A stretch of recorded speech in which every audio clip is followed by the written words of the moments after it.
Bonjour à vous, bienvenue dans un nouveau numéro du Podcheck, un numéro très spécial évidemment parce que l'on va parler des Jeux Olympiques, évidemment de notre équipe de France, on vous l'avait promis, on vous l'avait teasé, c'est enfin arrivé, le jour de gloire est enfin arrivé et évidemment on a un invité très spécial, mais avant de présenter cet invité très spécial, vu que vous le voyez très bien, nous sommes 4 ce soir et non 3 comme à l'accoutumée, je vais passer un petit bonjour à nos chroniqueurs, vos chroniqueurs préférés, vous les connaissez extrêmement bien car ils sont très populaires sur les réseaux sociaux depuis plusieurs jours, plusieurs années devrais-je dire.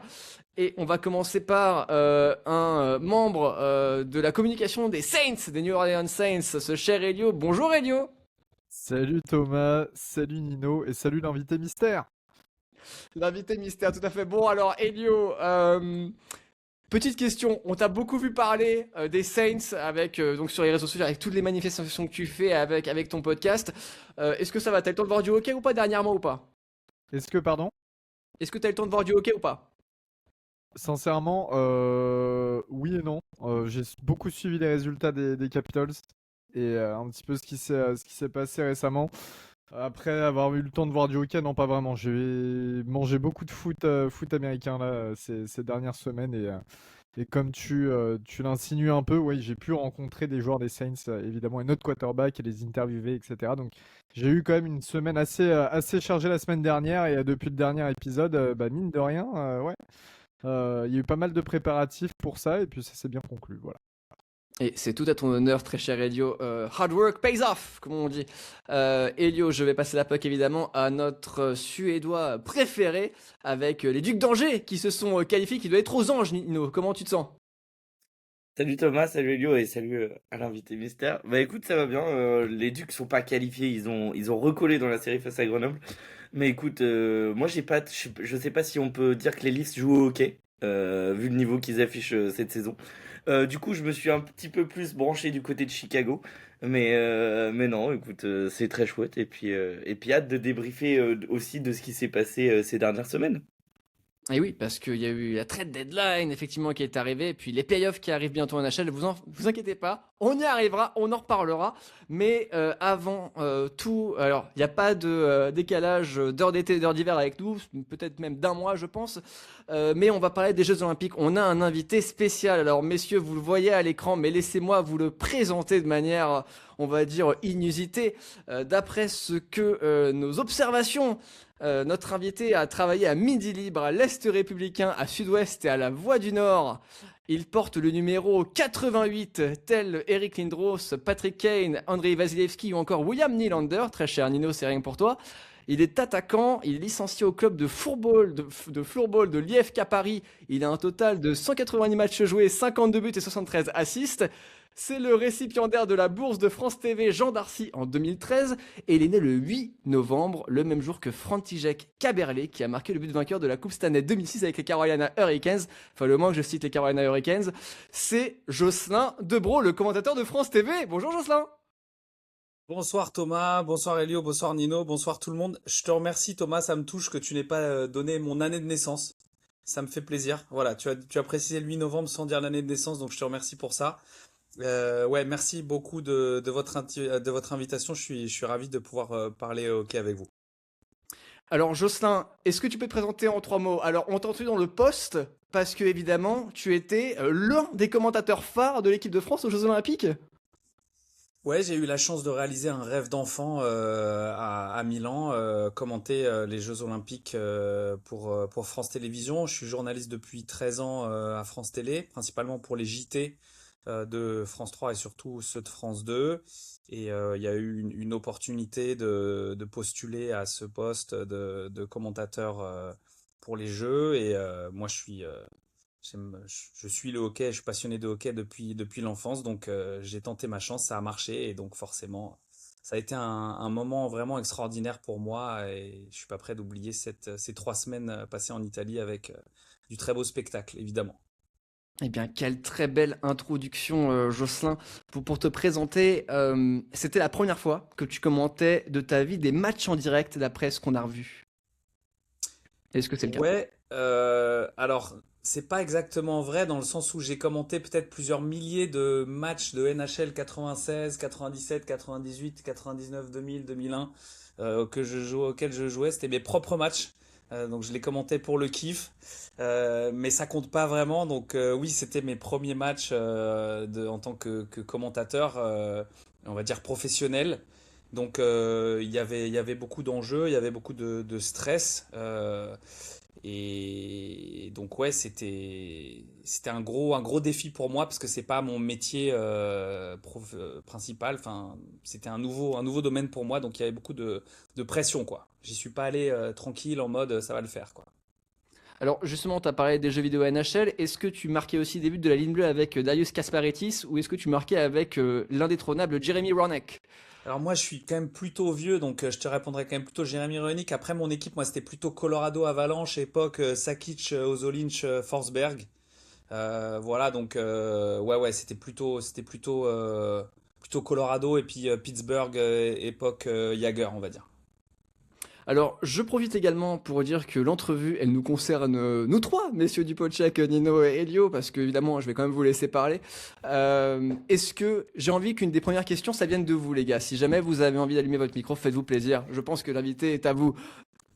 Mais en vrai, enfin, déjà, c'est pour Jocelyn, et c'est plus que, est-ce que tu peux expliquer à ceux qui nous écoutent à quel point tu avais préparé tes matchs et tout, parce que souvent quand t'es derrière la télé, t'es en mode, ouais, le mec il fait ça, c'est facile, mais très peu de gens savent à quel point t'étais préparé, et pour avoir eu la chance d'échanger avec toi avant certains matchs, etc., j'ai bien vu que t'avais vachement bossé le sujet. Est-ce que tu peux en parler un petit peu à nos auditeurs, histoire qu'ils réalisent aussi tout le travail que ça peut être? Ouais, bah après, il faut pas.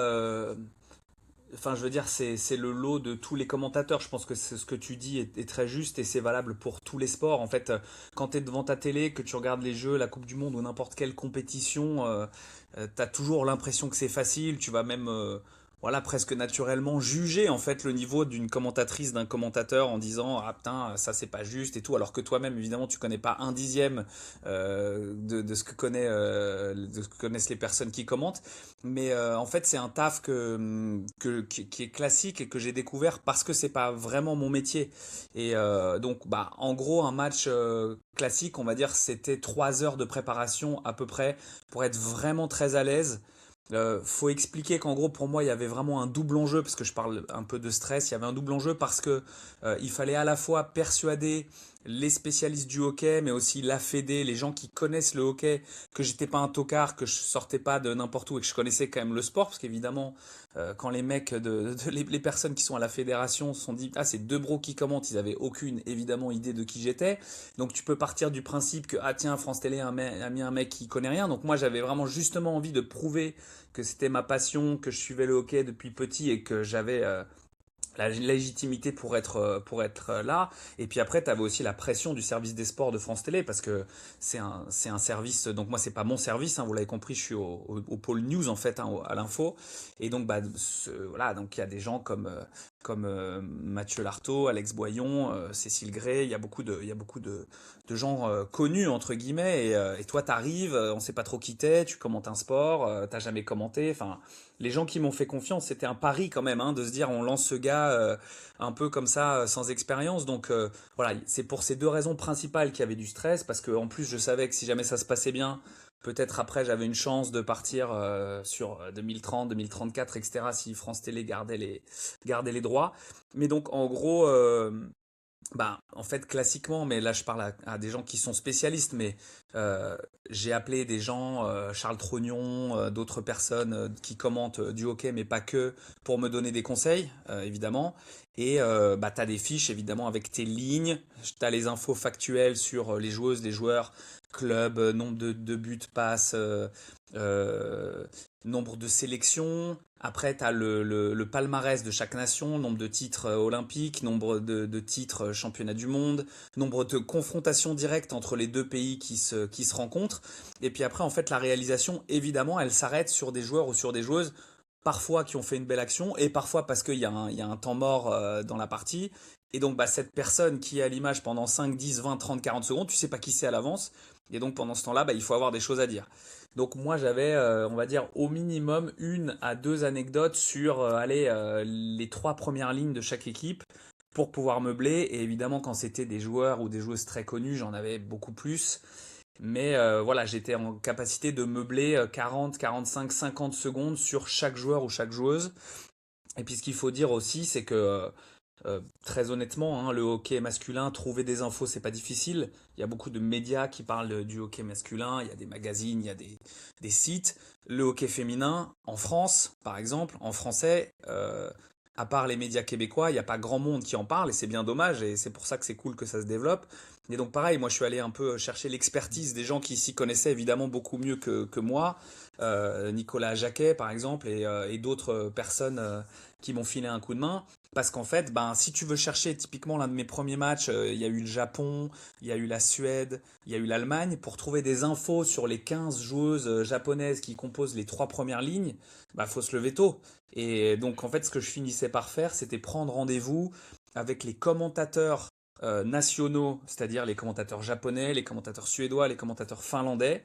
Et en fait, c'est eux avec qui le feeling passait bien parce qu'ils savaient exactement ce que je cherchais. Et souvent, on s'échangeait des infos. Je leur donnais des infos sur les joueuses et sur les joueurs de l'équipe de France. Et eux me donnaient des infos sur les joueurs japonais, sur les joueuses japonaises, etc. Et donc, ça me permettait d'avoir des choses à dire, quoi, en fait. Justement, tu avais 6 fiches sous les yeux, apparemment, d'après un sujet qui a été donc fait par toi, donc sur France Télé, où tu expliquais un peu les coulisses de ces matchs-là. Moi, je voulais revenir sur. Tu as parlé tu as parlé de la légitimité en matière de commenter le hockey. On sait que les gens sont très prônes à critiquer, surtout sur les réseaux sociaux maintenant. Euh, Qu'est-ce que tu faisais des critiques? Est-ce que t'en faisais fi? Est-ce que ça te touchait? Est-ce que tu les regardais? Est-ce que tu te servais de la critique pour t'améliorer? Comment ça se passait? C'est une très bonne question. Donc évidemment, moi j'étais entouré de gens qui avaient beaucoup plus d'expérience que moi. Et tout le monde m'a dit, il faut pas regarder les réseaux sociaux. Et en fait, bah, moi j'avais envie de les regarder parce que j'avais envie évidemment de savoir. En fait, c'est plus fort que toi. Tu as envie de savoir ce qui se passe, ce qui se dit, etc. Et en fait, moi j'ai pris vraiment le parti de tout lire. Et quand des gens me critiquaient ou disaient que ces choses étaient imprécises, bah dire en fait sans doute qu'ils ont raison. Et plutôt que de dire bah je m'en fous, de toute façon il y aura toujours des rageux, etc. Souvent je leur écrivais ou je leur disais voilà, est-ce qu'on peut prendre contact? Parce qu'en fait, il y a les gens qui critiquent et qui vont dire voilà, mais il y a aussi des gens qui évidemment connaissent mieux le sport que moi. Et d'ailleurs, je pense que ici vous êtes des spécialistes du hockey sur glace. Moi, je suis un fan de hockey, je suis le hockey, mais je connais pas tous les joueurs des Carolina Hurricanes, par exemple, contrairement à toi, Thomas. Donc, je pense qu'il faut accepter aussi que même si tu es à ce poste-là, qui est exposé, qui est convoité, voilà, tu as des gens qui payeraient pour être à ta place. Bah, il faut accepter aussi que bah, tu puisses être aidé et que des gens qui te critiquent, bah, voilà, moi, il y a des gens, honnêtement, en toute franchise, il y a eu assez peu de critiques. Alors peut-être parce que le hockey, c'est pas le sport le plus suivi et parce que globalement, les retours qu'on a eus, honnêtement, étaient très bons et ça, c'était vraiment cool. C'était une très bonne surprise et ça nous a rendu toute l'équipe très heureux de voir qu'on avait vraiment des très bons retours à la fois du grand public et à la fois des gens plus spécialistes. Mais donc moi, en fait, voilà, les quelques fois où des gens ont pu dire des trucs sur les réseaux sociaux, je les ai contactés en leur disant, bah voilà, sur telle prononciation, est-ce que tu penses que c'est ça? Ou sur tel truc, t'as l'air d'en savoir plus que moi, est-ce que, en fait, est-ce qu'on peut parler? Et en fait, c'est toujours drôle parce que les gens qui, des fois, peuvent être agressifs sur les réseaux sociaux en mode, de toute façon, le mec me lira pas, quand ils reçoivent un message de la personne qui vient de tailler, évidemment, ça change complètement l'attitude et en fait, c'est toujours positif. Parce que la personne se dit, ouais, le gars m'écrit, il lit, et en plus, il propose qu'on en discute. Et en fait, souvent, ça m'a vraiment apporté des choses. J'ai appris plein de trucs avec pas mal de personnes, enfin 3 en tout cas, avec qui j'ai eu des contacts. Et ça m'a vraiment finalement beaucoup servi. Après, je pense que si tu commentes un sport comme le biathlon, avec beaucoup plus de, voilà, de gens qui, enfin voilà, avec des médailles françaises, plus de peut-être de suivi, ou le foot, évidemment, tu peux pas faire ça. Tu peux pas répondre aux 5000 personnes qui te taillent. Mais quand il y en a une, deux ou trois sur 3 semaines, c'est ce que j'ai fait. Et au final, franchement, ça m'a servi et ça m'a aidé. Ton premier match, c'est France-Italie? Non, France-Italie, c'était Manuru. Moi, mon premier match, c'est Allemagne-Suède en féminin, ouais. Le matin, dans la deuxième patinoire. Alors justement, il y a une sorte de moment de préparation quand tu commentes ces Jeux Olympiques, c'est quand le casque est mis sur les oreilles et tu fais les tests micro. Est-ce que tu peux nous raconter ces petits moments-là d'appréhension quelque part. C'est un peu le match dans le match pour toi, quoi. Là, et tu te dis, quand tu as commenté ce match-là, Allemagne-Suède, le tournoi il débute maintenant.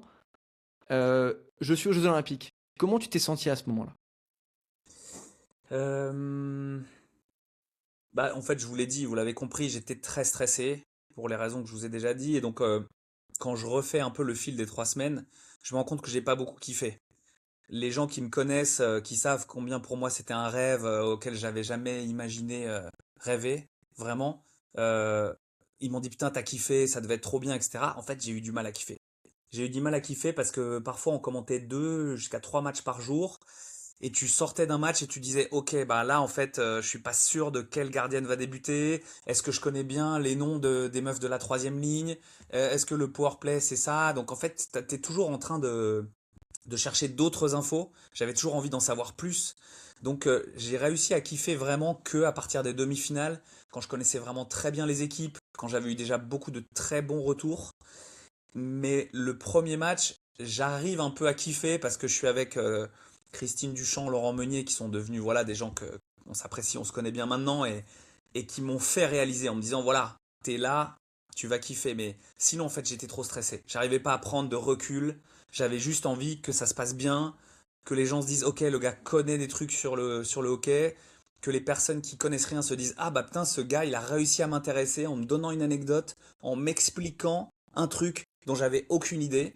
Et donc en gros, ouais, j'ai pas eu le moment, tu as dit de mettre le casque, de me dire ouais, j'y suis. Franchement, j'ai pas réussi avant peut-être une semaine. Vraiment. Il y a juste le soir, quand on finissait les gros matchs, qu'on se retrouvait à manger, j'étais avec l'ancienne capitaine de l'équipe de France féminine, l'ancien capitaine de l'équipe de France masculine, et je te retrouve à Dej avec eux.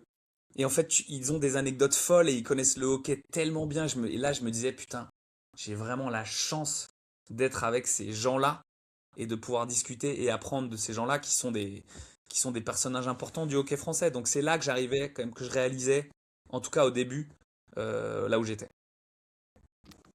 En parlant de là où t'étais, la patinoire, parce que parlons-en, on sait que ça a fait grand bruit, elle était pas forcément ultra prête un peu avant les JO. Moi j'ai un pote autrichien qui était allé juste avant l'ouverture qui m'avait dit que normalement c'était bon, enfin que ça avait l'air plutôt bon. Toi comment tu l'as ressenti cette toute nouvelle arène? Est-ce qu'il y a une sorte d'atmosphère particulière? Est-ce que tout était prêt? Est-ce que ça restait un petit peu ric-rac? Tu parles vraiment du début là, hein. Ouais, clairement, Ouais. honnêtement, c'était ric-rac. Nous, on est arrivé 2 jours avant la cérémonie d'ouverture, donc 2 jours avant le premier match, France-Italie. C'était pas fini. Les portes n'étaient pas montées, les gradins presse n'étaient pas finis. Euh, Enfin, franchement, il y avait vraiment rien de terminé. Et d'ailleurs, on l'a dit à l'antenne, à côté de cette patinoire qui est située tout près de l'aéroport de Milan, il y a un parking géant qui devait accueillir les voitures des supporters. Et en fait, le parking a jamais été terminé. Donc c'était un énorme truc qui servait à rien, qui était vraiment très moche et où bah, il y avait aucune voiture. Donc je pense qu'à la fin ils ont paniqué vraiment, en plus avec la pression évidemment de la NHL, le fait d'accueillir les joueurs pour la première fois depuis super longtemps, depuis deux Olympiades. Ouais, non franchement à la fin c'était pas fini. Et la qualité de la glace aussi, nous on était avec l'équipe de France masculine et féminine quand ils ont fait leurs premiers entraînements, au début c'était chaud. Au début il y avait un peu des trous dans la glace. T'avais des joueuses qui disaient t'as l'impression de faire du roller sur un parquet. Donc tu vois, c'est quand même des joueurs et des joueuses, c'est le meilleur moment de leur vie sportive. Ils s'apprêtent à jouer les jeux et ils sont en mode waouh, la glace est pas top quoi. Alors que tu t'attends à avoir une patinoire de dingue. Mais très vite, voilà, je pense que le sujet a été évacué à partir du moment où le match d'ouverture a été un succès. Justement, on parlait tout à l'heure, Thomas te parlait de ton gimmick. Enfin, est-ce que tu avais ressenti quelque chose en mettant le micro? Est-ce que tu avais un rituel avant ton match pour te mettre vraiment dedans? Chaussette de droite avant la chaussette gauche, un peu à la Zidane? On a, bah, dans la petite vidéo qui est passée sur France Info, on avait un petit rituel avec Laurent et Christine qui était de se faire un petit check un peu enfantin, mais je vais pas te faire rêver, je vais pas être bon client sur cette réponse. J'avais pas spécialement de rituel. Le seul truc qu'on faisait, c'était de se refaire l'ensemble des prononciations des joueuses et des joueurs, sachant qu'on a donc découvert au bout seulement du deuxième ou troisième jour qu'il y avait une application faite par le CIO avec la prononciation correcte des joueuses et des joueurs eux-mêmes. Donc ça, voilà, on l'a découvert 2 jours trop tard, mais on l'a découvert quand même. Et donc on se refaisait les prononciations de toutes les joueuses et de tous les joueurs. Et comme souvent on le prononçait à la française, ça nous faisait rire et ça nous détendait, ça nous permettait de relativiser un peu le stress qu'on avait. Et On te justement, rassure, il n'y aura tout à pas de l'heure, quiz sur les prononciations des joueuses. En... ouais, si, surtout tu les peux nous Suédois, je me citer tous rappelle les avoir joueurs tchèques, discuté avec s'il te plaît, Jocelyn, ce serait pas mal. Comment? Euh, et si tu peux nous citer tous les joueurs tchèques, s'il te plaît, ça serait pas mal avec la bonne prononciation. Mais... Bah, écoute, là, la Tchéquie, pour le coup, j'avais fait un peu de tchèque quand je suis allé un peu en République tchèque, c'est là-bas que j'ai découvert le floorball d'ailleurs, on en reparlera peut-être. Donc les noms tchèques, ça allait, c'était pas ceux qui honnêtement, la Lettonie, c'était le pire, de loin. Ouais, parce que ça Les termine noms beaucoup lettons, en ouah, putain, c'est... VS, Ouais, ah ouais, non, franchement, c'est ça. Ouais. c'était vraiment, vraiment chaud les noms lettons, mais bon. En fait, tu vois, des fois, tu te rassurais en disant, bon, bah, il y a peu de gens en vrai qui connaissent la prononciation réelle des joueuses ou enfin, des joueurs, parce que l'équipe féminine n'était pas qualifiée, de la Ouais. Lettonie. Mais en fait, bah, voilà, non. En fait, t'es là pour connaître la prononciation de tout le monde et traiter tout le monde pareil. Donc, évidemment que on apprenait les prononciations pour tout le monde. et En justement, tout termes à de l'heure, tu nous... couverture internationale, qu'est-ce que... Alors là, tu vois, par exemple, en termes de hockey, on a retrouvé des équipes avec des joueurs NHL, etc. Donc les États-Unis, le Canada étaient peut-être un petit peu plus intéressés que sur la dernière Olympiade. En termes de couverture internationale comparée à la France, comment t'as analysé le truc? Est-ce qu'il y avait beaucoup plus de couverture de la part de certains pays? Est-ce qu'au contraire, finalement, t'as été surpris en te disant, bah, je pensais que ça serait plus que ça? Voilà. Évidemment, on est la France, donc on a notre petite cabine de commentateurs.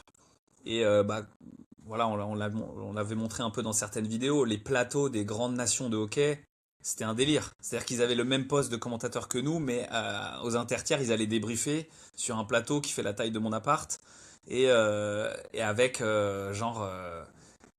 je sais pas, 4 5 chroniqueurs, avec des maquilleuses dédiées, etc. Bon, nous, on faisait un duplex de temps en temps, on n'avait évidemment pas de maquilleur ni de maquilleuse, c'était un autre monde. Et tu vois, par exemple, en termes de presse, là, on parle de télé qui ont les droits. Donc, chaque grand pays de hockey, tu avais une grande chaîne qui avait les droits. Mais même en termes de journalistes présents sur place, si tu prends rien que la Suisse, je sais pas combien de journalistes de presse écrite, de radio suisse étaient là. Il y en avait un grand Ah, ils paquet, sont tu vois. beaucoup. Alors, quand les Français, on était, je sais pas, on était peut-être 8 tu vois, avec Radio France, avec l'équipe. Avec France Télé, on était tellement peu. Et tu vois, enfin, du coup, on discutait avec toute la presse suisse tout le temps parce qu'ils avaient des infos avec les Canadiens, etc. Et on réalisait qu'en fait, on était tellement peu.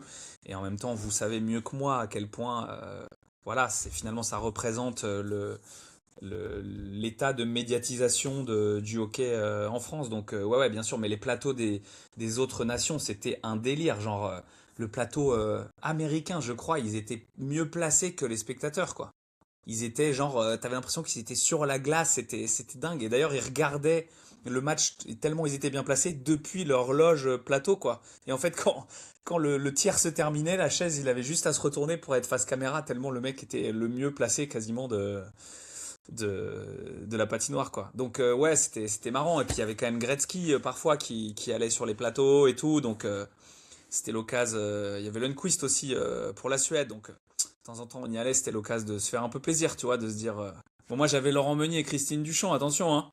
Mais bon, ils signaient moins d'autographes que Wayne Gretzky, je pense.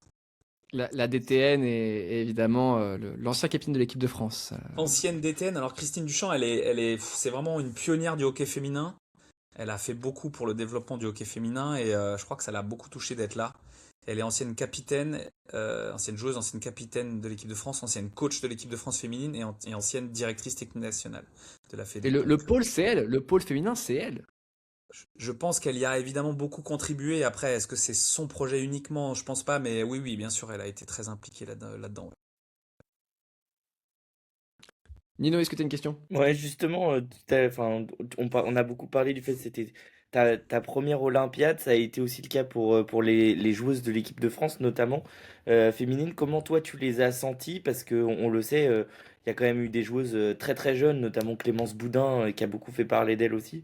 Comment t'as senti les joueuses dans ce tournoi? Est-ce qu'elles tu les as senties presque prises par l'ampleur de l'événement ou tu les as vraiment senties très concentrées? Et deuxième question, est-ce que tu as un souvenir en zone mixte qui t'a vraiment marqué toi personnellement? Alors, sur l'équipe de France féminine, j'ai eu la chance de faire un reportage avec elles lorsqu'elles avaient fait un petit tournoi à Dunkerque. Pas un petit tournoi d'ailleurs. Et j'ai trouvé que cette équipe était hyper attachante. Hyper attachante parce qu'évidemment, tu as l'histoire d'une équipe avec des joueuses qui sont pas pros. T'avais que trois joueuses professionnelles qui jouent en Suisse dans cette équipe. Donc les autres, nous on avait raconté un peu leurs histoires. Hein. T'as quand même Sophie Leclerc qui est médecin. T'en as qui sont en études d'ingénieur. Laure Baudry, elle travaille en Allemagne, elle est consultante. Donc rien que ça en fait, c'était juste dingue pour elle, tu vois. Et c'est pour ça que tu dis elles ont été prises par l'événement, sans doute qu'elles ont été parfois un peu prises par l'événement, notamment sur le France-Italie, elles l'ont reconnu.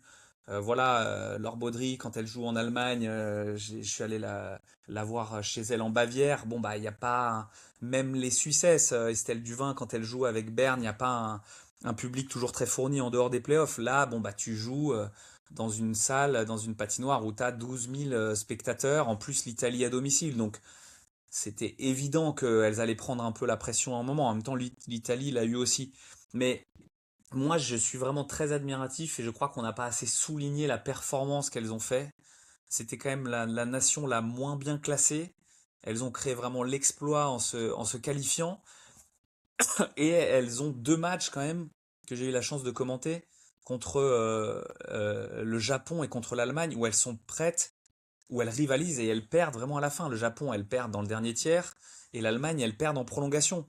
Je ne sais pas si on réalise pour une nation qui en plus voilà, doit batailler pour revenir dans le mondial élite, dont c'est la première qualif historique avec seulement trois joueuses euh, euh, professionnelles, dont aucune de PWHL.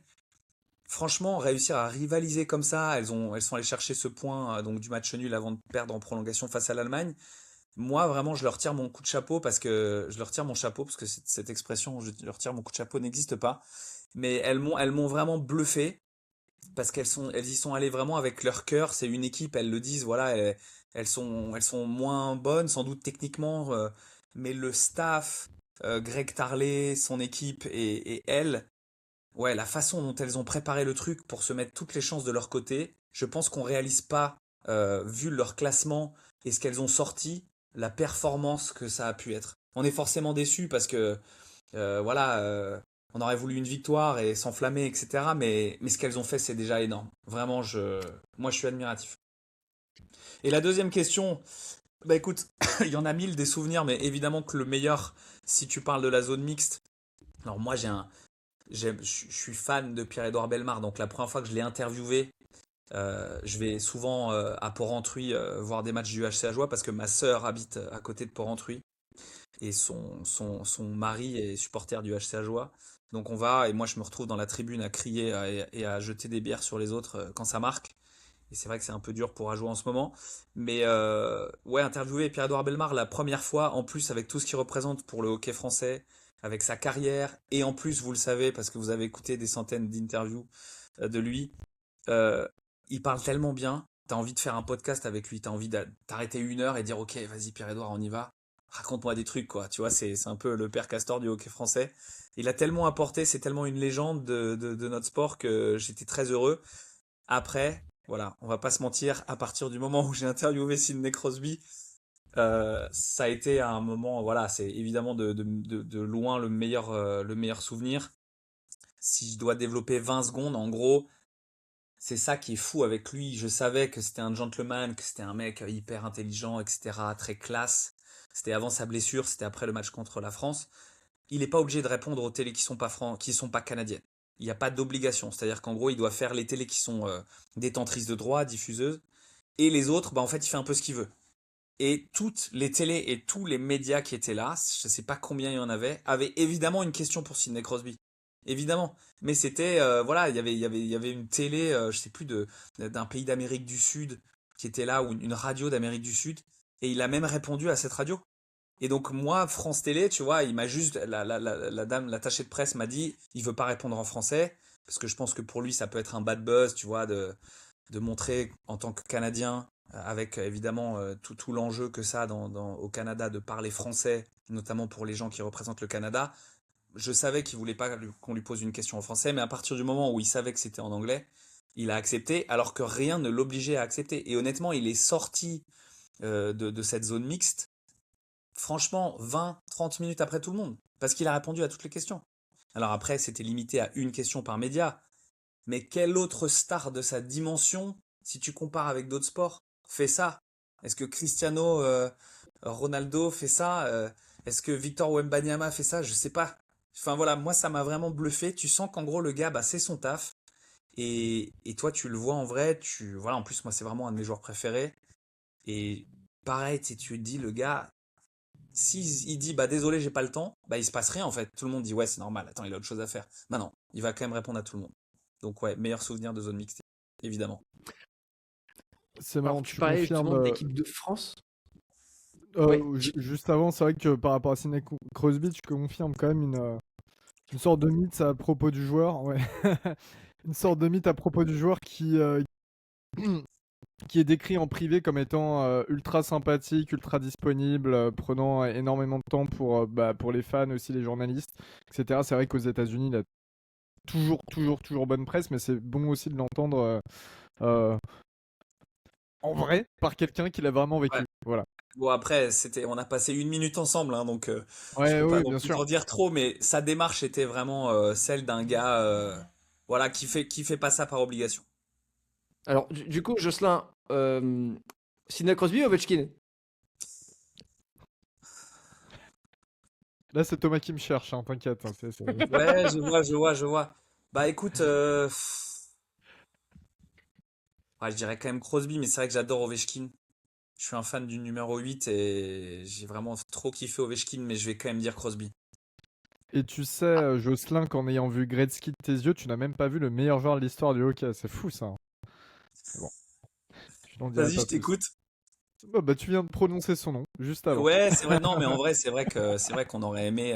Bon, après, il y a un contexte politique qui est tel, Oui. mais c'est vrai que voilà, après, on n'aurait pas eu la France, donc on peut pas tout avoir. Mais après, un Ovechkin à ce niveau-là, enfin, je veux pas Elio, on se connaît si peu, je veux pas t'énerver, mais Si, je vas-y, pense, énerve-le. je pense que ça aurait été dur pour Ovechkin vu ce qu'il fait avec, même s'il continue à scorer. Je crois qu'il est dans les 5 patineurs les plus lents de NHL. J'ai lu il y a pas très longtemps avec Matthew Tkachuk. Bon, Matthew Tkachuk, franchement, on l'a vu en vrai, on était là, waouh, mais putain, pardon pour ce gros mot, qu'est-ce qui se traîne? On était là, waouh, mais Ouais, Matthew ouais, Tkachuk, ouais. il va à 2 à l'heure, tu vois, après, il revenait de blessure, etc. Donc, mais Ovechkin, honnêtement, vu à la vitesse à laquelle ça allait et avec tout son talent, à part sur le powerplay, je sais pas dans quelle mesure ça aurait pas été, genre, un peu dur pour lui, tu vois. J'en sais rien, hein, mais, tu vois, Matthew Tkachuk, il a pas trop existé pendant les jeux, quand même, hein.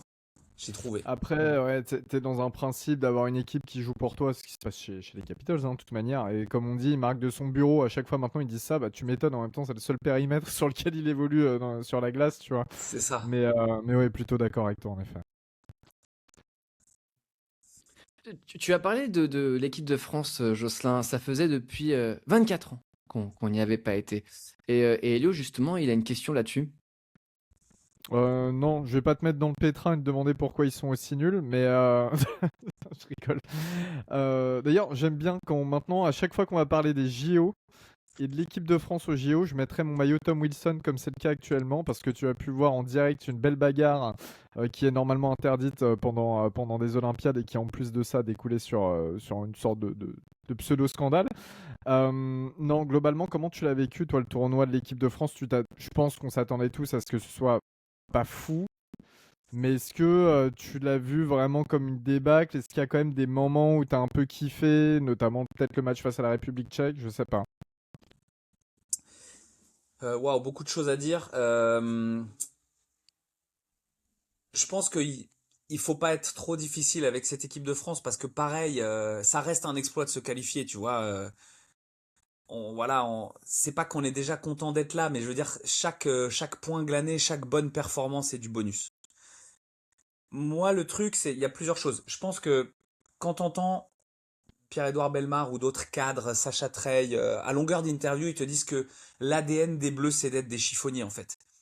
les grands matchs qu'ils ont fait, souvent contre des grosses équipes d'ailleurs, ils ont plus souvent embêté des grosses équipes que des fois battu, on l'a vu lors du dernier mondial en Suède, ils avaient vachement embêté la Finlande. Et c'est vrai que cet ADN de chiffonnier, cette équipe de France qui se bat sur tous les palets, on l'a un peu moins retrouvé qu'avant, j'ai trouvé. C'est peut-être le truc où je me suis dit, c'est comme si c'était trop difficile. Après, il faut être vraiment concret. Yorick Trey, il a pris des gars qui ont tout donné, toute leur carrière, pour l'équipe de France. Stéphane Dacosta, Pierre-Édouard Bellemare, Sacha Trey, c'est des joueurs qui sont plutôt en fin de carrière. T'as des gars Oui. peut-être qui vont te dire bah il aurait fallu ne pas les prendre parce que il faut faire place aux jeunes, aller préparer 2030, les championnats du monde 2028, etc. Mais tu peux pas ne pas prendre ces mecs-là. C'est leur rêve en fait de jouer les Jeux Olympiques. Bellemare il dit moi je suis arrivé, la France venait de jouer pour la dernière fois les JO et là je pensais que j'étais chat noir en fait. Et tu vas dire à un gars comme ça qui a 40 ans bah non en fait frérot on te prend pas parce qu'on prépare l'avenir. Il y a plein de joueurs qui étaient en fin de cycle. euh, et en fait, tu étais obligé de les prendre pour service rendu et parce que c'est encore de très bons joueurs. Voilà, Dacosta, il fait encore une super bonne saison en Russie. Sacha Trey avec Grenoble, il est encore décisif. Il marque contre le Canada. Donc en fait, je pense que ces joueurs-là, ils font encore partie des meilleurs joueurs français. Ils avaient leur place plus que jamais. Et en fait, ils méritaient d'être là. Ils ont tellement donné pour l'équipe de France. Ils ont été tellement importants pendant certains 5, 10, 15 ans qu'ils devaient être là. Donc à partir du moment où tu décides de les prendre pour les raisons que moi je viens d'évoquer, c'est mon choix. Et je pense que ça a été aussi un peu la réflexion du Rick Trey. Et ben forcément, tu as une équipe, voilà, qui est. Mais de toute façon, on aurait pu prendre des joueurs plus jeunes. Est-ce qu'on aurait été meilleur? Est-ce qu'on aurait fait de meilleurs résultats? Non. Et par contre, on n'aurait pas pris des gars qui ont mouillé le maillot pendant des dizaines de sélections. Donc c'était logique qu'ils prennent cette équipe-là. Et cette équipe-là, bah ouais, c'est sûr que c'est difficile pour elle face aux top nations avec les joueurs NHL qu'il y a. Donc moi, j'ai pas de regrets. Je trouve que on a vibré, franchement, pas souvent, c'est vrai, mais on a vibré. Les 3 buts contre la République tchèque, euh, c'était un Pas truc de ouf. On diffusé. a mené quand même. Comment? Pas diffusé. Ouais, alors ouais, ça c'est bon. Écoute, ça c'est on y est pour rien, hein, mais en fait au moment où ouais où France-Tchéquie commençait à s'emballer, ils sont passés sur le short track parce qu'il y avait un Français qui avait une chance de médaille, donc c'est le destin. Mais on a vibré. Il y avait quand même eu le premier but déjà de Boudon qui avait été diffusé. Et c'est vrai que c'était quand même un truc de ouf de mener contre la République tchèque, etc. Le slap de Sacha Trey, tu marques contre le Canada aux Jeux Olympiques, tu vois, je lui ai posé la question à la fin, je voyais son émotion, je me disais, mais t'imagines, t'es un hockeyeur français et tu mets un slap de ouf, tu fais lever le stade au JO contre le Canada, mais c'est un truc de dingue, tu vois. Donc, ouais, franchement, on a quand même vibré. Et si je dois faire peut-être le parallèle avec les filles qui on l'a dit, ont un peu plus, évidemment, ça n'a rien à voir, on peut pas comparer les deux tournois, mais Alice Filbert, elle a fait un tournoi de dingue. Alice Filbert, on n'a pas arrêté de le répéter, mais enfin, c'est un truc de fou ce qu'elle a fait, la gardienne de l'équipe de France. Et c'est vrai que voilà, les 3 gardiens qui se sont succédés devant le filet, ils sont encore jeunes, et il n'y en a pas un qui nous a sorti un match référence qui nous aurait permis vraiment d'embêter une des équipes qu'on a jouées. Voilà, chacun a eu des bons moments, mais pour Nekar, ça a été un peu dur contre la Tchéquie, malgré un bon début. Keller, il a été bon parfois et un peu moins bon. Jinka, ça a pas de. Enfin, ils ont fait, je pense, un bon tournoi par rapport à leur niveau, mais pour pouvoir embêter des équipes comme celle contre qui on a joué, il aurait fallu qu'ils sortent le match de leur vie et malheureusement, ils l'ont pas sorti. Voilà, donc moi, les 2 petits regrets, ce que j'ai, c'est ça. C'est pas avoir vu autant les chiffonniers que d'habitude. Et notamment le match contre l'Allemagne où moi j'avais vraiment un espoir qu'il les fasse chier. Et bon, il y a 3-0 après 15 minutes de jeu et là vraiment on est là. Oh, c'était vraiment le match qu'ils avaient préparé en plus. Et celui sur lequel ils avaient je pense une chance de faire quelque chose. Et voilà. Donc ouais, il n'y a pas eu, je sais pas, ils n'ont pas eu le jus pour embêter ces grandes équipes. Et il aurait fallu qu'un gardien fasse un très grand match pour nous permettre de sortir une perf au jeu, quoi. Mais Ouais. non, franchement, je pense qu'ils n'ont pas à rougir. C'était déjà un exploit d'être là. On se souvient des jeux sans eux et c'était quand même vraiment moins bien. Donc non, franchement, moi j'ai été fier de ce qu'a fait l'équipe de France et je suis sûr que ça va servir notamment aux gardiens pour 2030. Ouais, Messieurs? Elio, je crois que tu avais une question. Non, moi, je rentrais. Enfin, sur les JO, non, j'en ai plus. Ouais, t'es plus dans le détail du jeu. Moi, j'avais une question. Jocelyn, tu nous as parlé de la Tchéquie avec ce match qui était assez fou à commenter. Tu nous as parlé de la Tchéquie avec le floorball. Mais justement, comment ça t'est venu l'amour du floorball? Parce que peut-être, enfin, à la limite, en parallèle du hockey, toi, t'es vraiment du floorball, entre guillemets, à la grande base pour ceux qui te connaissent un petit peu plus, quoi. Bah alors moi déjà à la base en fait c'était le hockey hein. Je suis tombé amoureux du hockey quand j'étais enfant parce que mon père m'amenait tous les week-ends à domicile voir jouer l'Avalanche du Mont-Blanc qui sont aujourd'hui les Yétis. Un coup à Saint-Gervais, un coup à Megève. Donc moi je suis supporter du Mont-Blanc, du HC Mont-Blanc. Et quand je retourne encore en Haute-Savoie, je vais les voir jouer. Ça me fait plaisir. Et en fait, au moment où j'allais me mettre au hockey sur glace, quand j'étais petit, que mes parents allaient enfin me dire, allez, vas-y, on te prend une licence pour faire du hockey.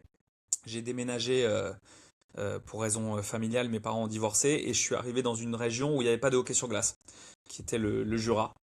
La patinoire était trop loin et donc j'ai pas pu faire de hockey, c'était trop loin pour mes parents de m'emmener. Donc j'ai toujours eu cette frustration de kiffer le hockey mais de pas pouvoir en faire. Et lors d'un voyage en République tchèque, parce que mon lycée était jumelé avec un lycée tchèque, on a fait un tournoi multisport France-République tchèque. Et on a fait un tournoi de foot, on a fait un tournoi de volley, et après les gars nous ont dit bah faisons un tournoi de floorball, et personne ne savait ce qu'était le floorball, alors qu'ils étaient en mode floorball les gars, vous connaissez pas le floorball ou quoi, c'est quoi le délire? Et donc ils nous ont mis une crosse dans la main, et là vraiment je me suis dit ouah, il se passe un truc de ouf là, c'était la révélation en fait, vraiment j'ai...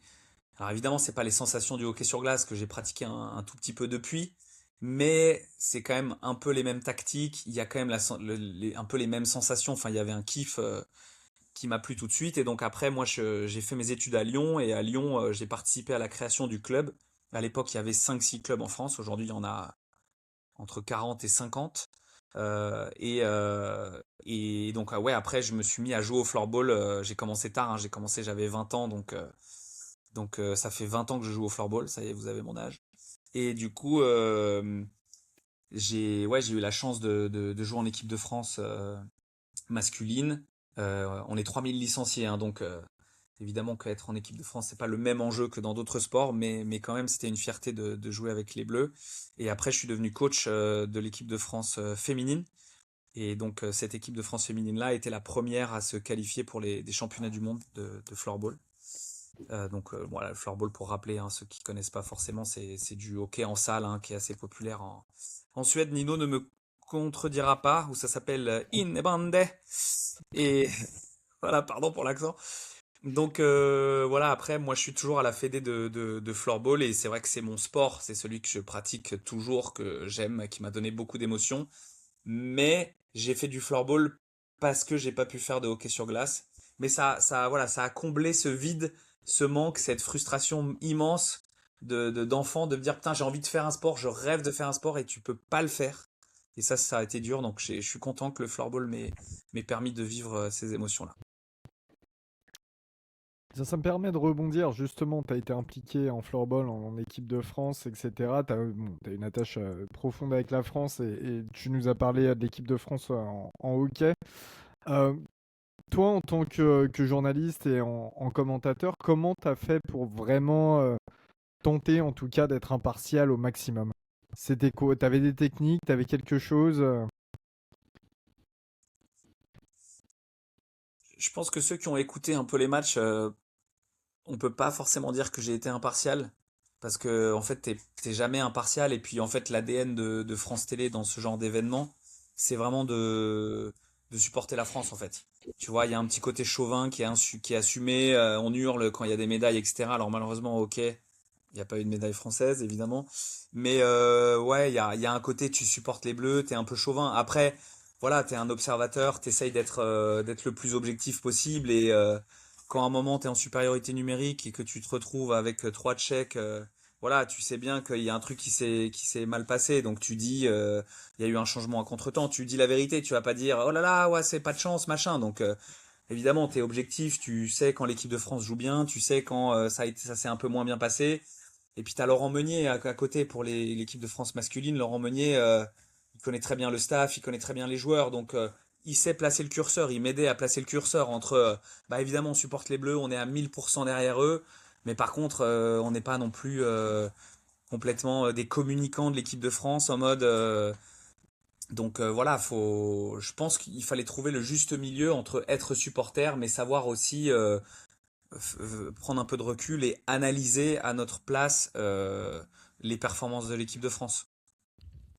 Et justement, sur ce côté analyse, est-ce que tu penses que ton passé en tant que coach de l'équipe de France féminine de floorball, on sait, il y a un aspect tactique qui se ressemble quand même si les sensations ne sont pas les mêmes. Est-ce que tu penses que ça t'a aidé aussi dans cette fonction de commentateur pour mieux comprendre, pour essayer de guider aussi le spectateur? On sait que c'était un petit peu une consigne de la rédaction, de guider le spectateur au maximum.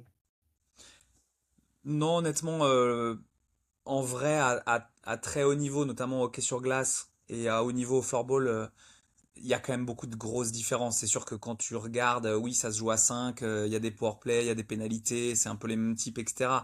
Mais il y a beaucoup, beaucoup de gens qui diffèrent. Le gardien est pas du tout équipé pareil. T'as pas du tout de tir pour avoir un rebond. Au floorball, par exemple, ça n'existe pas parce les rebonds sont laissés très différemment.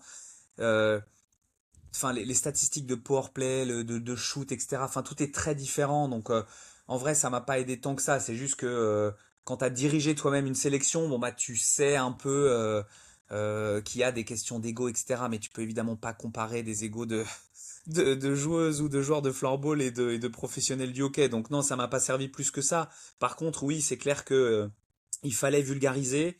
Et c'était parfois un peu difficile. Je sais pas vous, ça serait intéressant d'avoir votre retour en tant que spécialiste du hockey. Mais vraiment, on avait la consigne sur chaque hors-jeu, sur chaque dégagement interdit, de redire la règle.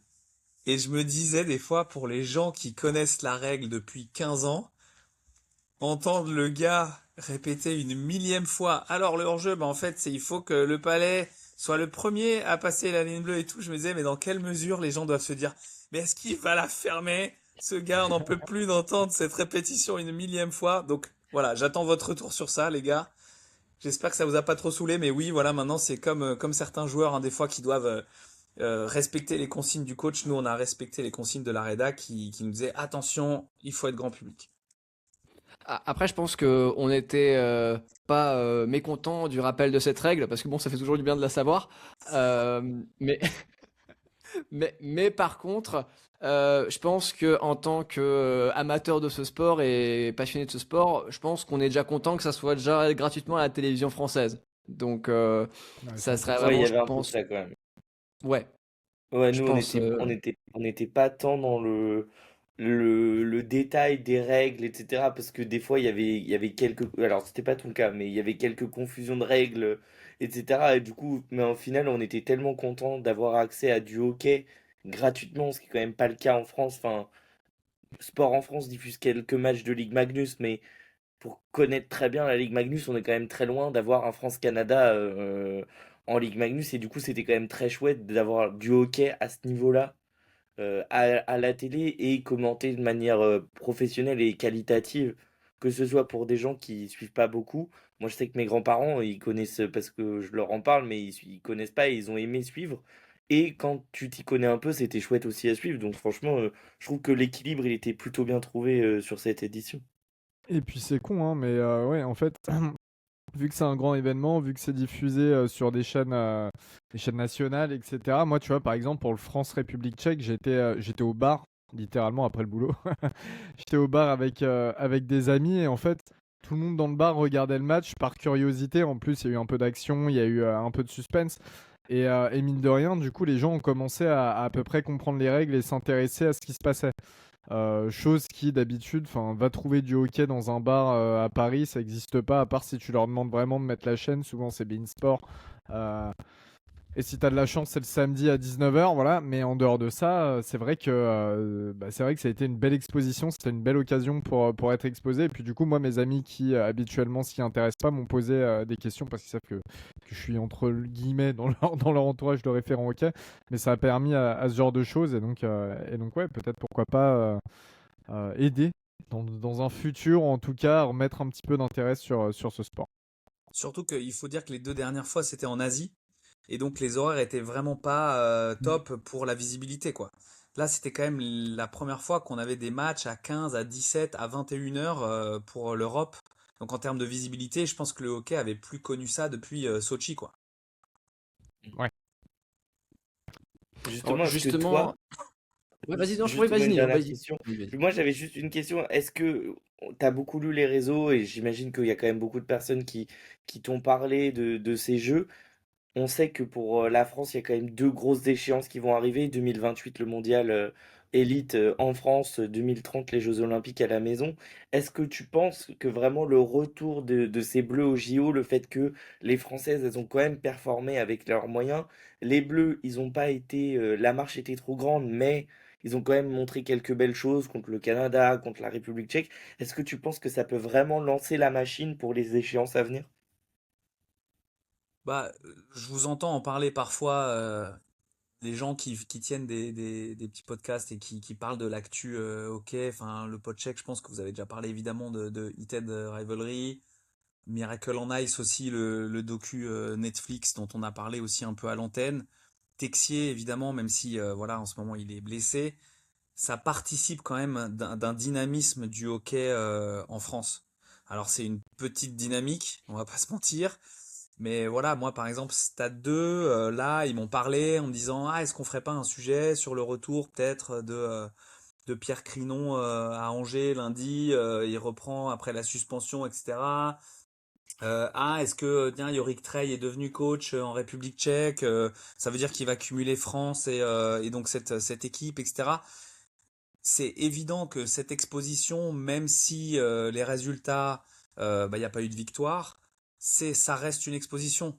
On voit du hockey, on parle de hockey, et bah, dans les médias, en fait, ça active des circuits qui, en fait, n'existent pas d'habitude. Donc là, nous, pareil, à un moment, ils se posaient la question, est-ce qu'on retourne voir Texier? Il y a bientôt 2028 et tout, il y a 2030. Donc c'est évident, en fait, que ça crée une dynamique. Donc ouais, moi, je trouve que on réalise pas ce que ça aurait été ces Jeux sans la France. Ça aurait été Mm. tellement, tellement différent.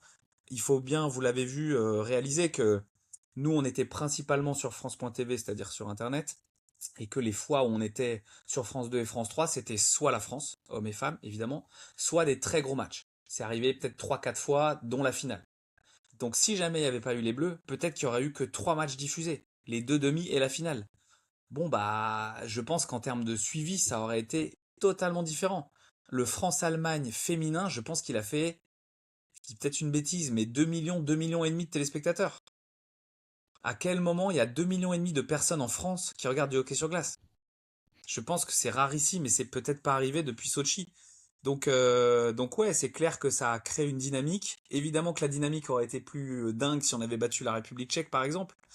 Mais voilà, ça, on parle de hockey, et quand on parle de hockey, en fait, les gens réalisent en disant, putain, mais en fait, à Marseille, c'est plein, à Angers, c'est plein, à Grenoble, c'est plein, les patinoires sont pleines.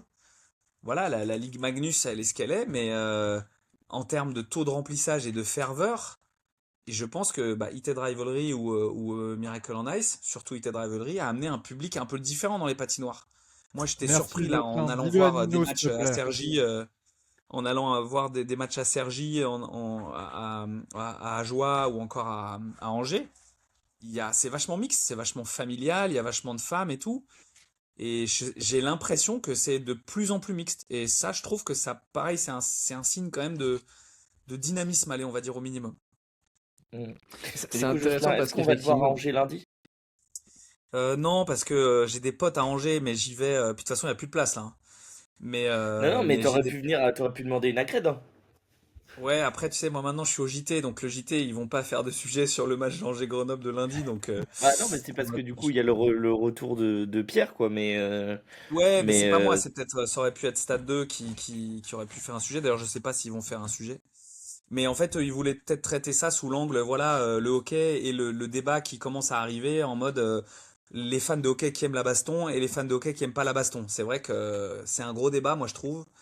Et le fait que c'est le un très gros président débat. Gerbeau se soit vraiment positionné en mode, ben voilà, en fait, c'est pas ça qu'on veut dans notre sport et tout.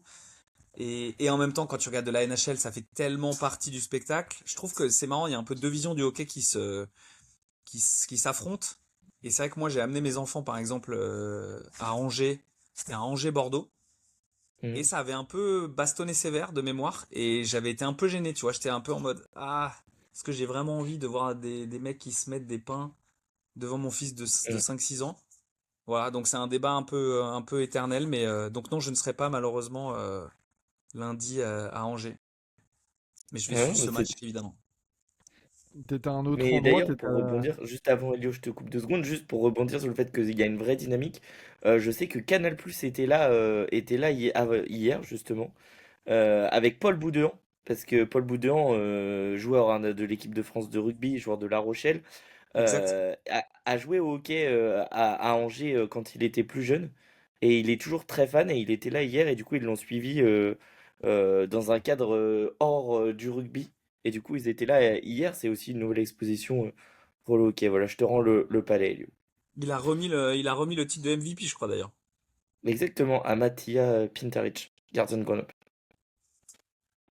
Vraie question, Jocelyn, parce que quand même, on a parlé de tout par rapport à ces JO, sauf cette finale qui arrivait dans un contexte très particulier politiquement parlant. On avait eu aussi les sortes de World Series, là, je sais plus comment ça s'appelait, de la NHL il y a 2 ans, avec pareil une finale États-Unis-Canada qui avait été remportée par le Canada.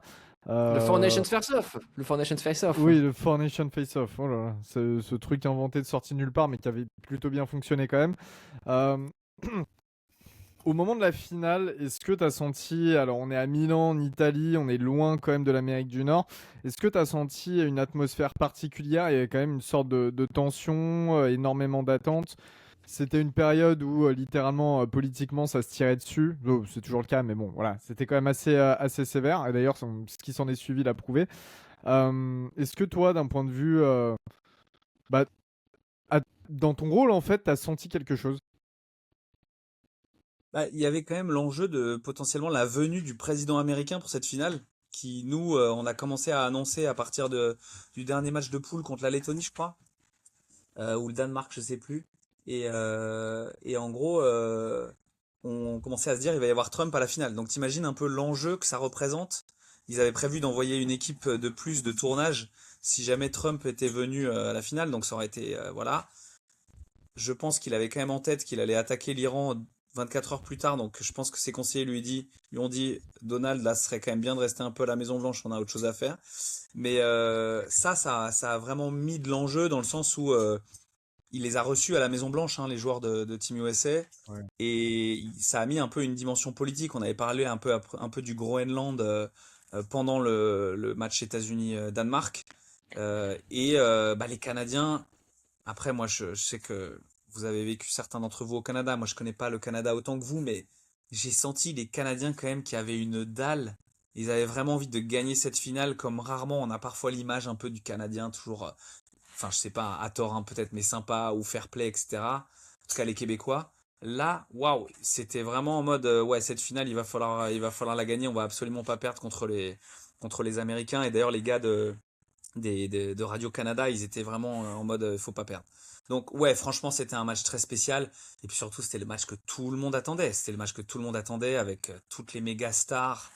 C'était la finale de rêve, quoi. En plus, on a eu un scénario de fou, le but en or. Alors, c'est pas le but de Crosby en 2010 à Vancouver, parce que c'était pas à Vancouver, mais comme tu l'as dit, en terrain neutre à Milan. Mais quand même, c'était une formidable pub pour le hockey sur glace. Moi, du coup, j'ai beaucoup de gens qui ont regardé, soit parce que, par amitié, parce qu'ils me connaissent, ou alors simplement parce qu'ils se sont retrouvés à regarder parce que c'était un dimanche après, mais qu'il faisait pas beau. Mais personne ne connaissait les hockey et tout le monde a dit waouh, mais c'était quand même une finale de malade. Ouais, très très bonne pub pour le pour la finale. pour le hockey, pardon. Justement, on va rester un petit peu sur le hockey sur le hockey nord-américain, excuse-moi. Euh, T'es déjà allé voir des matchs NHL? T'as eu cette Non, non, moi opportunité? je suis jamais allé aux États-Unis encore. Ok. Ça fait partie des choses, des trucs de rêve à cocher dans ma to-do list, c'est d'aller voir un match de NHL au Canada, aux États-Unis. Mais non, non, je l'ai pas fait encore. Peut-être en Europe, vu qu'il y a la NHL qui revient officiellement à Pourquoi pas aller en Allemagne, Düsseldorf, ouais.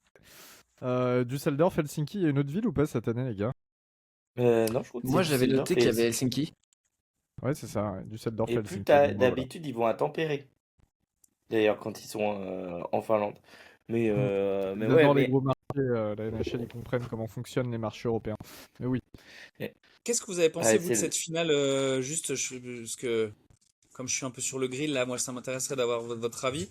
Euh, Est-ce que, genre, en toute objectivité, je ne sais pas si vous auriez supporté, si vous supportiez plutôt le Canada ou plutôt les États-Unis. Est-ce qu'avant le match, vous vous êtes dit, ouais, c'est le Canada ou c'est les États-Unis qui vont gagner? Est-ce que le match vous a je crois que surpris? Thomas, il avait dit que c'était les États-Unis. Ouais. Euh, pour être honnête, moi, le tournoi féminin, je le voyais vraiment remporté par les États-Unis. Ça, c'est clair, il n'y avait pas de doute. Le, le tournoi masculin, je me suis dit all-in sur le Canada. Je vais le dire honnêtement, je crois, mais à coup pas, all-in sur le Canada. Mais sur un match, tout peut se passer. Mais moi, ce qui m'a marqué, en fait, de ce match-là, tu l'as très bien dit, tu as parlé de la dalle canadienne, en fait. C'est pas la dalle angevine, très chère à Nino, mais c'est la dalle canadienne. Euh, Parce qu'en fait, j'ai vu l'engouement des journaux nationaux. Le Monde canadien, qui est The Globe and Mail, le Journal de Montréal, évidemment, qui est un tabloïd, la presse. Tout le Canada était derrière eux, un peu comme l'Italie contre la Bosnie, où tout le monde voulait l'Italie vainqueur. Donc je me suis dit, sur un match, tout peut se passer, mais ce que j'ai vu, en fait, c'est... moi, ce que je retiens de ce match-là et de cette finale, c'est plus le fait de se dire, mince, on a été battu et c'est un traumatisme pour la nation, en fait. C'est moi ce que je retiens parce que tu as une du Globe and Mail où je crois la une du jour d'après de la défaite du Canada, c'est nous avons perdu, c'est un échec national en fait. Et c'est un échec qui est d'autant plus fort parce qu'il est aussi politique quelque part. Euh, donc moi je l'ai vécu comme ça et d'autant plus qu'après moi j'étais aux États-Unis à ce moment-là, j'étais à Orlando. Et à ce moment-là, je me souviens que sur ESPN, tu as Jack Hughes et toute l'équipe américaine qui font la tournée des plateaux, notamment sur ESPN. Et c'est ce que je retiens. Disons que je retiens effectivement le match était intéressant, mais moi, ce que je retiens surtout de ce match, c'est l'après, en fait, où plus que le Four Nations Face-Off, où vraiment c'était un match très âpre dès les débuts du match, tout simplement. Là, j'ai aussi sur le Canada vraiment un sentiment de c'est possible que le Canada perde. Moi, c'est ce que je retiens de ce match-là. Je sais pas ce qu'en pensent les gars, Elio. Moi, c'était plus. J'étais à fond pour le Canada. Et ma femme est américaine, hein. Mais j'étais à fond pour le Canada. Et elle aussi, je pense d'ailleurs. Parce qu'en fait, on savait ce qu'allait s'en suivre politiquement parlant si les États-Unis gagnaient. C'était vraiment plus par rapport à ça. Bon, à partir du moment où le Canada met Jordan Bennington à la place de Logan Thompson dans les cages, c'est sûr qu'il perdait. Mais en deux. Mais littéralement, en fait, on est vraiment dans le pire match possible pour le Canada. Et quand tu fais l'analyse, c'est eux qui ont la plupart des shoots. Les États-Unis gagnent vraiment. Enfin, c'est pas volé, mais on y est presque, quoi, tu vois.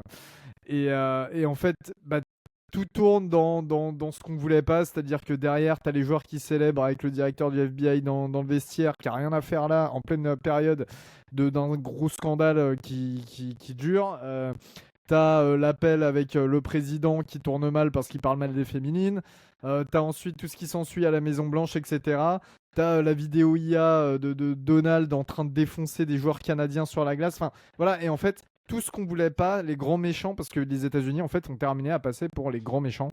Les grands méchants ont gagné. Donc ouais, moi j'étais plus pour le Canada. J'avais vraiment, je les voyais favoris, mais j'avais peur aussi de cette pression mentale. Et au final, oui, bah c'est ça. Sur un match, tout peut se passer. En plus, le but en or terminé, mais je pense qu'on a vécu le pire des. Je pense que les Canadiens littéralement ont vécu le pire des scénarios en tant que Canadiens eux-mêmes, mais sur tous les niveaux, que ce soit sur le plan sportif, politique, etc. Ça a été quand même assez dur. Et d'ailleurs, on l'a vu parce que les joueurs américains vainqueurs, qui ont d'ailleurs été à la Maison Blanche, une fois qu'ils sont revenus dans leurs équipes NHL respectives du côté de la frontière canadienne, ils n'ont pas forcément été très bien accueillis et pas pour des raisons sportives. Nino? Bah moi c'est très bête hein, mais moi je vais en rester au jeu. Je pense qu'on a vraiment une des meilleures finales possibles pour faire une belle pub pour le sport. C'est triste hein, mais c'est souvent les finales que les gens regardent le plus quoi. Et je trouve que si pour notre sport en France, s'il y avait un match qui pouvait permettre de créer des vocations chez les jeunes, je pense que ce match-là était parfait parce qu'il était à un horaire compatible, on a eu un vrai beau match de hockey. C'était propre, il y avait de l'intensité, on a vraiment eu des sauvetages exceptionnels de la part du gardien, enfin de Connor Hellebuck qui a été stratosphérique, on a eu vraiment des jeux. Et en même temps, il y a certains joueurs canadiens qui nous ont offert tout ce qu'on apprend en pee c'est-à-dire coucou Kyle McCarr qui t'envoie un chip de U8 ou de U9 et enfin Jordan Binnington qui a du mal à stopper les palais importants quand même et je trouve que c'était une belle pub pour le hockey et moi ma finale préférée ça restera toujours enfin mon match préféré ça restera toujours cette séance de tir au but entre les États-Unis et la Russie Avec mais je TJ trouve que Oshie. c'est exactement mais Avec TJ Oshie. je pense quand même que cette finale, elle va rester parce qu'on a eu un sacré match de hockey. Oui, il y avait des stars aussi, et on l'avait dit dans une précédente émission, messieurs, hein, vous le savez, l'amour que je porte à Kel Makar, et je crois que je dis cette phrase à toutes les émissions. Mais c'est vrai que tu as des joueurs qui ont des spécificités défensives, hein, comme Kel Makar, c'est un défenseur à l'origine, bah, il joue comme un attaquant, et c'est peut-être ce genre de petits détails, ça coûte un match, ça coûte un tournoi quand tu as des joueurs qui n'ont pas un rôle, du moins rigoureux dans une équipe qui est formée de stars. On a une équipe de stars, certes, mais est-ce qu'on avait le meilleur collectif? Pas si sûr. Moi, j'avais juste une question technique pour toi, Jocelyn. Est-ce que vous avez voté pour les MVP, pour le 5 majeur de la compétition, etc. Est-ce que c'est comme aux mondiaux et c'est vous qui votiez ou pas du tout? Je crois qu'on a voté, ouais. Je crois qu'on a voté. On a voté. Oui. Ok. Est-ce que tu avais Devon Taves à la place de Kyle McCarr en défense ou pas? Je crois que c'est Laurent Meunier qui a voté parce que moi j'étais en train de débriefer. Je me souviens quand je lui avais dit évidemment tu mets les deux frères Hughes. Il avait dit ok, mais je sais pas quel vote il a validé. Il a peut-être Ok. même mis un ou deux Français dans l'équipe type juste pour. Non, non, je plaisante, mais je sais pas qui il a mis en défense avec. Peut-être qu'il a mis McAvoy et Hughes d'ailleurs en défense. Peut-être qu'il a Ok. pas mis. Ah, Charlie McAvoy, évidemment.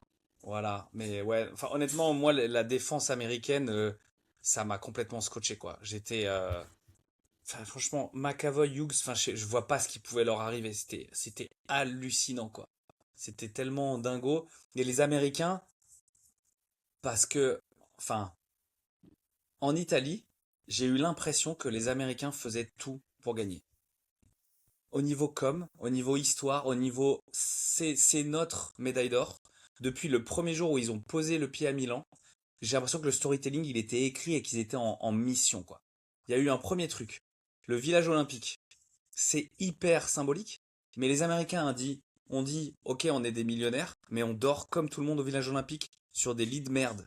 Les frères Kachuk, ils arrêtaient pas de blaguer sur le fait qu'il y en a un qui ronflait, machin, on dormait mal et tout. Les autres, ils étaient sponsors, ils étaient dans des beaux hôtels ou dans des Airbnb, les autres, les Canadiens. Mine de rien, dans des confs de presse, les Américains aimaient bien le rappeler en mode, voilà, nous on respecte l'esprit olympique et tout, on dort au village olympique. Après, il y avait l'histoire du Miracle on Ice, 1980. Il y a aussi l'histoire de Lake Placid avec 1960. Ils avaient Ouais, récupéré le une veste. Forgotten Miracle. Le Forgotten Miracle, le miracle oublié. Exactement. Ils avaient récupéré la veste, vous avez dû le voir, d'un des joueurs Dave Christian, médaillés d'or. Bill Exact. Christian, dont le père était Dave Christian, qui était médaillé en 1960. Et ben voilà, ils avaient récupéré cette veste, ils l'avaient mis dans le vestiaire.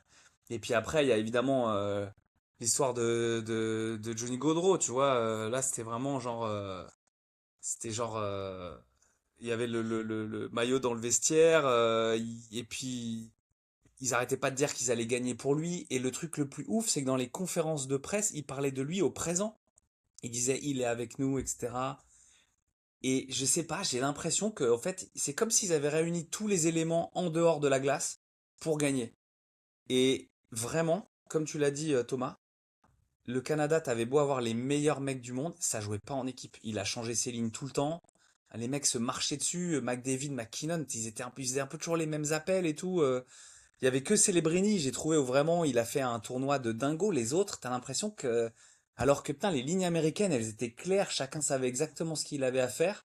Et moi, genre à la fin de la phase de poule, on a fait un pari et j'ai dit que les États-Unis allaient gagner, alors que je suis pas supporter des États-Unis et que j'avais pas vraiment de préférence pour la finale, mais pour moi, c'était évident qu'ils allaient gagner. Moi, j'ai vu Auston Matthews bloquer des tirs. C'était la première fois Ouais, depuis 10 ans. Je me suis dit, bon, bah, ça y est, ils vont gagner. c'est ça. Bon, en tout Ouais, cas, c'est. Jocelyn, est-ce que tu as quelque chose à rajouter pour cet épisode?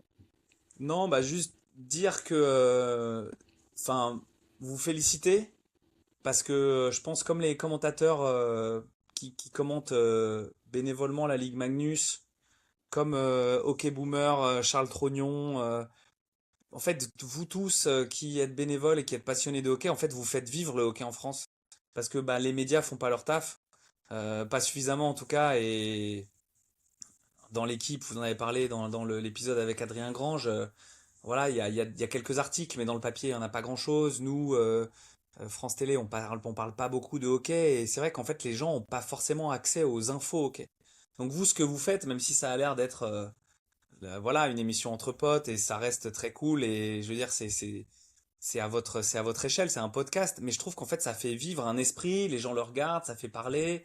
Et s'il n'y avait pas des podcasts comme le vôtre, s'il n'y avait pas des gars qui commentaient bénévolement la Glass League Magnus, s'il n'y avait pas Charles Trognon sur Insta qui ferait vivre tout ça, s'il n'y avait pas OK Archive, s'il n'y avait pas OK Hebdo, s'il n'y avait pas Slapshot, magazine, dire les mecs, Dans le match. comment? Dans le Plan de match. match, bien sûr, plan de match, et on peut tous les citer. Mais tous ces gens-là, enfin, je veux dire, personne gagne de l'argent avec le hockey. Plan de match, je l'ai rencontré, Brice, en plus, Mm. à Et Nico Milan. aussi, de Hockey Ouais, Archive. et puis Nico Le Borgne, évidemment. Mais Nico Le Borgne, mais le gars, il C'est un sacrifie tout pour monument. être à tous les mondiaux de C'est un hockey et monument. il suit tout ça sur Twitter. Donc voilà, moi, Pour le coup, c'est c'est très bête, fou. mais si on devait rajouter un journaliste dans le Hall of Fame du hockey français, Nico Le Borgne, il aurait son dossier parce que je pense que les gens qui nous écoutent n'ont pas idée de la somme d'argent que Nico dépense chaque année pour aller voir les Bleus. Genre, ses vacances, elles partent toutes dans la couverture des Bleus. Ça fait 3 ou 4 Olympiades qui va aux Jeux, enfin, qui va à tous les mondiaux, que ce soit les masculins, les féminins à l'autre bout du monde, il est toujours là et c'est impressionnant. Il a vu l'équipe de France, quoi. Il a vu l'équipe de France se construire. C'est Voilà, ça. donc moi, mon petit mot de fin, c'était déjà vous remercier pour l'invitation parce que c'est trop cool d'être dans le podcheck. Je pense que ça fait trop plaisir. Vraiment continuer et voilà, juste une pensée pour tous les bénévoles, les gens passionnés de hockey qui passent du temps, qui donnent de leur argent pour faire vivre en fait la commu française du hockey parce que sinon bah si on devait juste suivre des médias un peu généralistes, bah on n'aurait pas trop d'infos sur le hockey et j'en suis le premier désolé. Donc voilà, merci pour tout ce que vous faites, merci à tous ceux qui donnent de leur temps pour faire vivre notre magnifique discipline en France. En tout cas, on te remercie, Jocelyn. Alors, je vois que Nino, il le porte dans sa main, mais moi aussi, Exactement, je je le le porte dans la porte main. également. Retrouvez une très belle interview de notre cher invité, Jocelyn Debro, commentateur de France TV, dans le dernier numéro de Slapshot. Elle est très sympa. En plus, il y a une très belle photo de notre invité avec Sidney Crosby. Voilà. J'avais une dernière question à te poser, Jocelyn. Euh, Lors de la médaille de bronze gagnée par la Suisse, depuis, ta coupe de cheveux, ça a l'air d'aller mieux. Parce que j'ai vu que tu te prenais souvent la tête. Quand le... Ouais, écoute, bah en fait c'est l'avantage, en vrai c'est l'avantage du commentaire, c'est qu'on ne voit pas. Donc des fois, Laurent Meunier pendant les matchs de la France, t'imagines, c'est ses potes, il connaît très bien Yorick, il connaît très bien beaucoup de joueurs. Le gars était en fusion, quoi. Il était debout, il m'agrippait, etc. Et nous, enfin, quand la France marquait, on s'agrippait comme ça. Et il y avait même des confrères finlandais, notamment, qui nous filmaient, parfois, quand la France marquait. Et après, ils nous envoyaient les vidéos pour le délire, quoi. Donc, ouais, ouais, ma coupe de cheveux, voilà, je suis pas, comme tu le vois, hein, c'est pas extraordinaire, hein, c'est vraiment fait vite fait.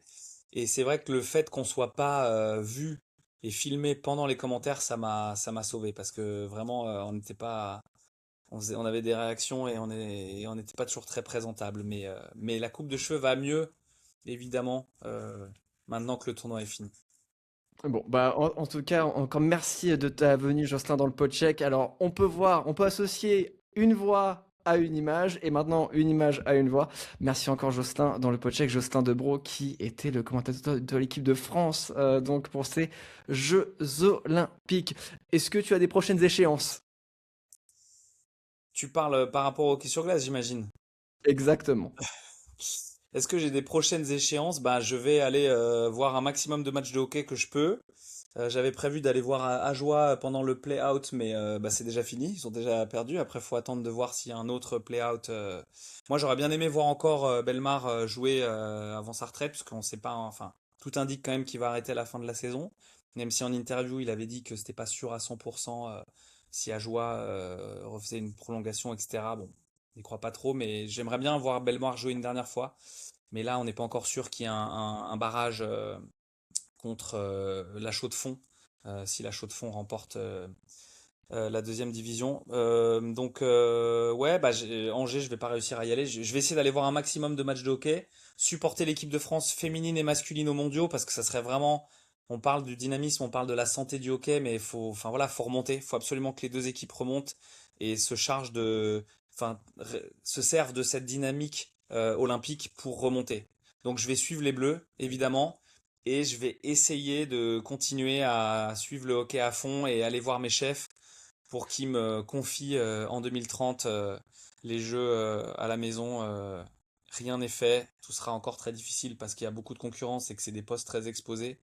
Mais j'espère vraiment, ça serait un truc de ouf, pouvoir commenter les jeux en 2030 puisqu'on sait déjà que France Télé aura les droits. Donc voilà, ça c'est une certitude. Peut-être qu'on refera un petit peu de check en 2030, on sait jamais, après une qualif de l'équipe de France en quart de finale. Je vais quand même paraphraser un commentateur footballistique qui a dit un jour, en tout cas, on nous le souhaite. En tout cas, on nous le souhaite. Jocelyn, merci beaucoup pour ton temps. C'était super de t'avoir avec nous. On est super contents. On a suivi évidemment le tournoi olympique avec passion. On a également vu tes sujets sur France Télé. Il y a un sujet super sur Laure Baudry où tu racontes donc sa vie externe après ses entraînements. Donc c'était un super sujet. Donc encore une fois, félicitations pour le travail fait par toi et par les équipes qui médiatisent le hockey. On va conclure cet épisode, messieurs, dorénavant. On vous remercie évidemment d'avoir passé ce moment en notre compagnie avec Jocelyn Debro, avec évidemment le grand Elio et la coupe de cheveux la plus stylée de la France et d'Angers avec Nino Bourges-Madinez. On vous remercie évidemment de votre écoute et de votre passion. On se retrouve très prochainement pour parler des playoffs NHL parce qu'évidemment ça va envoyer du lourd. Jocelyn, dernière question, un favori pour la Coupe Stanley cette année? Un favori objectif ou un favori de cœur? Allez les deux. T'as dit que t'étais fan de Colorado en début d'épisode. Ouais, ouais, bah le cœur, ça serait. Ouais, ouais, je vais te faire une réponse de Normand. J'aimerais bien que Colorado ou allez, les Canadiens de Montréal y soient, au moins en finale, ce serait quand même cool. Je vais pas te faire un prono parce que ouais, allez, Colorado. Le cœur Colorado. Mais si Montréal pouvait faire un truc, ça serait cool. Je me dis pourquoi pas. Elio, Montréal Nino, vous qui est validez? pas en bonne position pour aller en playoff pour le moment. Ouais, je Nino, de toute sais, façon, dans tous les mais cas. tu vois, j'ai envie d'y croire. Je me dis, je sais pas. Je crois au miracle. C'est pour ça que je te dis que je voulais pas faire de pronos parce que c'est pas des pronos objectifs. Moi, je pense qu'ils vont, je sais pas. Je me dis que ça peut le faire. Un petit miracle. En fait, c'est ça le problème, c'est que je suis trop optimiste avec les équipes. Moi, j'arrêtais pas de dire que l'équipe de France masculine allait gagner un match, par exemple. Et tout le monde me disait, bah frérot, non, ça va pas arriver. Bon, tu vois, à nouveau, j'ai pris un peu mes désirs pour des réalités. Donc ouais, ouais, non. Colorado, allez. Elio, tu valides? Oui, Colorado, ça fait partie des favoris. Colorado, Dallas ou les Canes, voilà. C'est Nino, de gentil, toute façon, Elio. ne dira jamais les Canadiens, même si les Canadiens étaient numéro 1 avec 110 points actuellement ou quoi que ce soit, Nino ne dira jamais que les Canadiens iront remporter la Stanley. Et, Donc et là, t'inquiète, tu veux que je te Jocelyn. rappelle que mon sujet sur le rookie, le joueur en feu de début de saison, c'était Demidov. Après, je t'ai parlé des Canadiens qui étaient on fire. Ok, je suis fan des Leafs. Mais Oui, ça mais t'as m'empêche jamais pas dit d'être qu'il objectif. terminerait on fire. Voilà. Non. Messieurs, vous savez quoi, on réglera ça au prochain épisode. Peut-être qu'on invitera Tom Wilson pour la peine, on vous jettera deux, trois gants. Merci encore pour nous avoir suivis. On vous donne rendez-vous très bientôt pour un prochain podcheck. À bientôt, ciao. Salut tout le monde. Ciao tout le monde.